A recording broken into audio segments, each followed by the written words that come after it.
आती है, किसके साथ है? तुम्हारे साथ। क्योंकि आज अगर तुम्हारी कुल देवी नहीं हो तो तुम्हारा जन्म इस धरती पे नहीं हुआ है क्या? तुम्हारे माता पिता ने अगर कुल देवी पूजी होगी तो तुम्हारा जन्म हुआ कि नहीं हुआ है?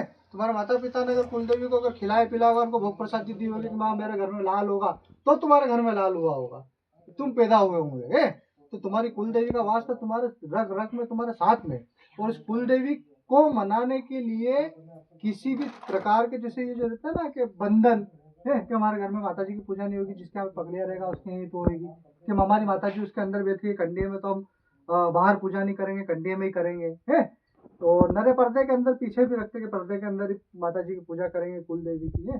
एक बात ध्यान रखना कि तुम्हारी कुल देवी की पूजा तुम्हारे घर में रोज नियम से नियमित होनी चाहिए, रोज। नरे लोग साल भर में खाली एक बार नवरात्रि को कर लेते, उनको वो खाना पीना खिला देते, भोग प्रसाद दे देते। अब तुम खुद विचार करो कि साल भर तुम्हारी माता खाना पीना करती हो, तुम्हारे साल भर काम करती, तुम रोज करो तो तुम्हारा रोज 10 काम नहीं करेगी है? रोज को कुल देवी तुम्हारी एकदम कंप्लीट होनी चाहिए, हथियार बना लो उसको खड़ा, कि तुम्हारे ऊपर कोई वार कर देंगे दुश्मन भी, तो माँ कुल देवी फट से आगे आ जाएगी, मेरा लाल है।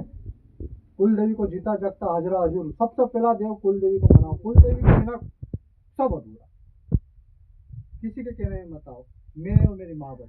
और कोई अपराध नहीं, कोई गलती नहीं, कोई क्षमा नहीं है। माँ और बेटे का प्यार इतना होना चाहिए कि मोटा से मोटा अपराध को उस देवी को तुच्छ है, समझ में है?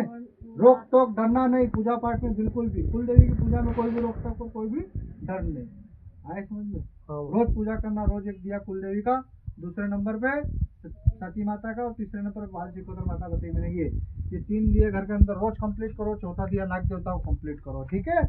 लगातार 3 महीने तक इसको कंप्लीट करो तुम्हारे सामने।